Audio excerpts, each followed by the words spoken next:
saw this on YouTube, and the stuff in the booklet, next year it will be completely different.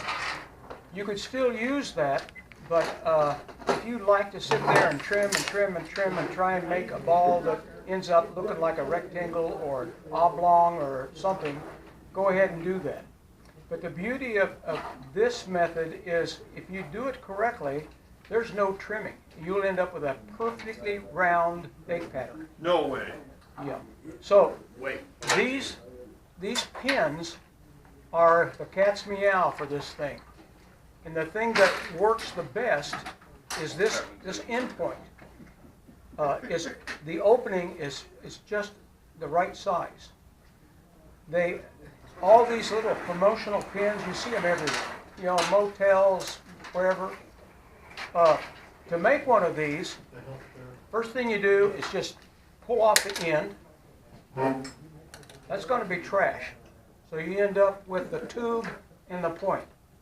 And I've marked this at about 1 3/4 inches. If you are going to make them, take a look at your threader, because you don't want it any longer than the threader will go through by at least 1 inch and have an opening there for you to insert the egg yarn. So that's what you want to kind of use as a guide for the length. So all you got to do is take a box cutter, measure off where you want it cut, and you want to keep it at a 90 degree to the tube, and just roll it until you've got it scored all the way around once, and then just keep scoring that, put a little pressure on it. Try to get it nice and level. And when you've got that scored pretty well, and that's the tool. Okay. Now, I've got 2 different kinds of colors of material here. If you'll notice, the contrasting color, this orange, I don't have near as much material. This is going to end up making the blood dot or the egg yolk on your egg pattern. So you want to take a larger piece of this kind of stuff. I'll just grab one of these, and you're going to want to just pull out a part of that for your contrasting color. You don't want too much. If you get too much material, you'll have a tough time getting it through the point of that pin. So I just wet a little bit and I twist it to try and get it a little bit smaller. And then I take that, place the 2 tips together, and I'm going to take my pencil and I'm going to get my threader, and I'm going to put that threader right through the small end, okay? And you should have the end of the threader coming out of the pencil tube. So kind of squeeze the end of your egg yarn and try and get that inside your threader. You've got to get both strands inside there.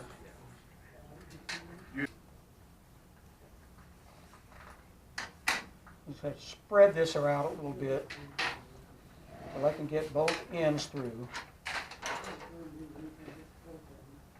Okay, I've got both ends through, and I'm just going to pull that tight. Now I'm going to pull this out. If you have too much material, it'll be so tight that you'll pull this end off, which I have done on 2 threaders already. But it should be snug. You shouldn't have to put some effort to pulling that through. And when you get it through, I'm about got ready to pop out here. Okay. And now you've got your tool ready to use. And the beauty of this small end is when you go to tie that on your hook, you can imagine the kind of trouble you have getting this great big wad small enough so your thread's going to be right on top of each wrap. It makes it almost impossible. But with this tool, man, it makes it a piece of cake. Now, let me get a hook in here. Before we do, start recording. Let me sit down. Okay. We'll start the lesson, right? Well, so much.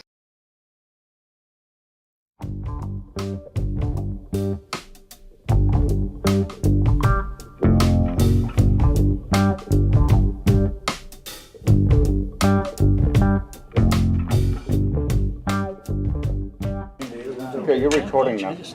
All right, I'm going to get a hook in here. Let's start. Watch the video first, okay, guys? Just watch it once. You can put a tungsten bead on these if you want.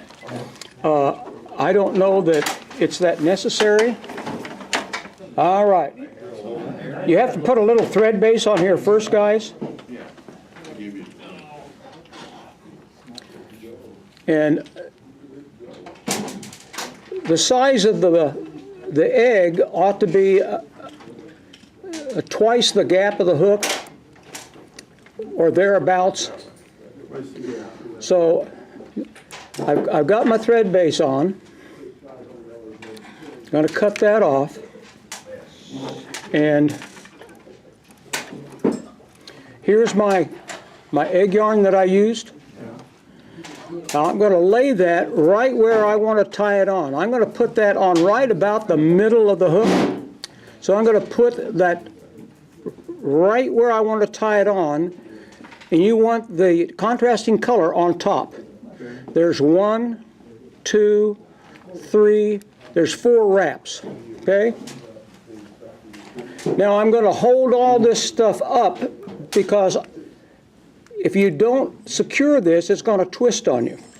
So I'm going to make 3 or 4 wraps right to the left side of what I've got. I'm going to come over to the right. I'm going to go to the right at the bottom. And then I'm going to go all the way around the bottom, like if you've ever tied a post.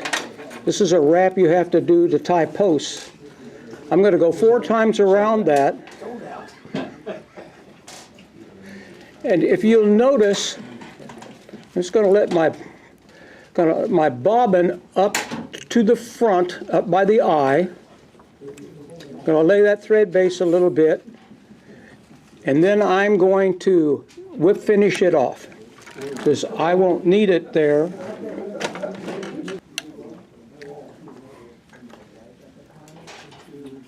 I'll do it by hand.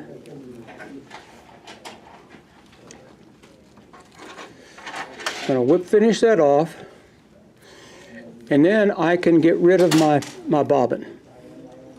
Now I want to show you something about this before we go on. If you notice the bottom of my hook, there's no egg yarn there. You want to make your wrap so you don't trap any of that egg yarn down here on the bottom. Okay? Now carefully, you're going to hang on to this one end, and you're going to pull this egg yarn out.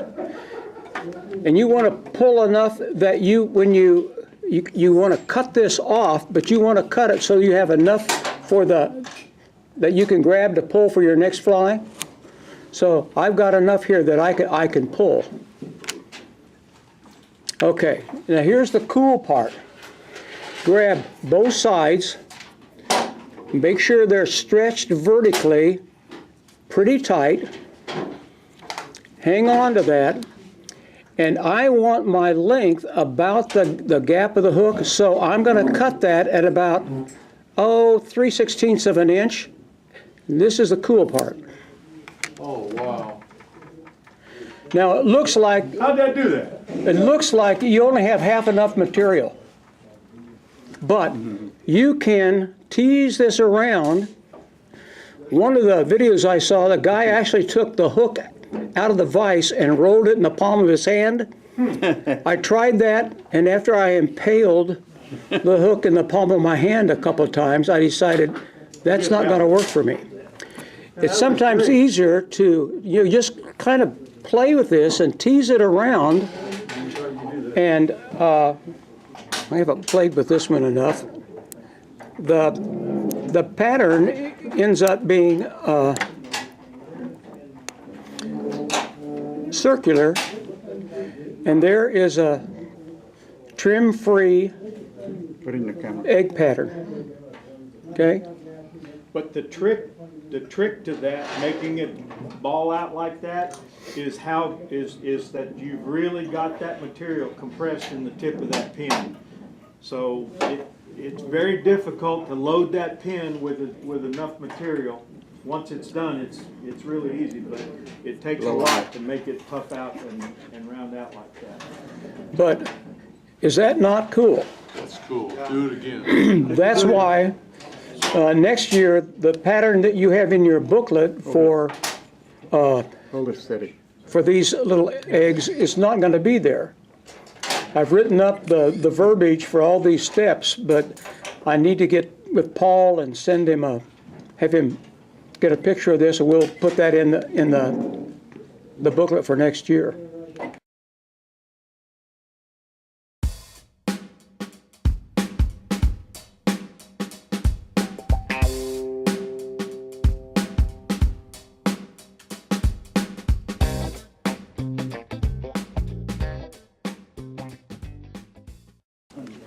So let me get another hook in here and we'll start over. Maybe I'll keep recording in case it's different. Yeah. Okay.